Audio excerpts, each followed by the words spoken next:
ngaturaken kalepatan pramila nyuwun agung ing pangaksama nggih Bapak Lurah nggih miwah sedaya kadang panitia ingkang sampun minitaya kaliyan karawitan Karji Laras nggih tunggal tembang sinareng sedaya para waranggana kepareng jumeneng wonten ing sasana wonten jeng Desi Maheswari dereng renggani nggih Nimas Ayu Winong Nawangse jeng Sulis Eva Fitria ugi kadheraken jeng Sinta Mulyani tasih sinareng Yos Audio ugi vendor ingkang derek makarya matur nuwun sanget nggih saking Hawaii Pro Juwana video syuting matur nuwun sanget pramila ingkang tesih lelenggahan matur nuwun sanget sugeng pemeriksaan sawetawis sinareng karawitan Karji Laras kinarung ungling tembang pinilih pamitan kinarya tembang panutup pemanggihan dalu punika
Wis.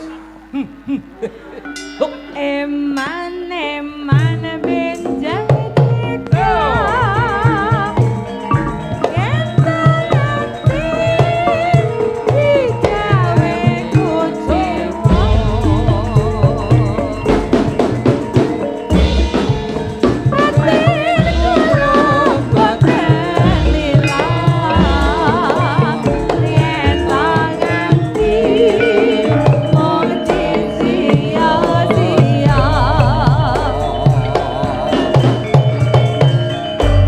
Matur nuwun mekaten pasuguhan saking Karawitan Karjilaras Konjuk dhumateng panjenengan sedaya.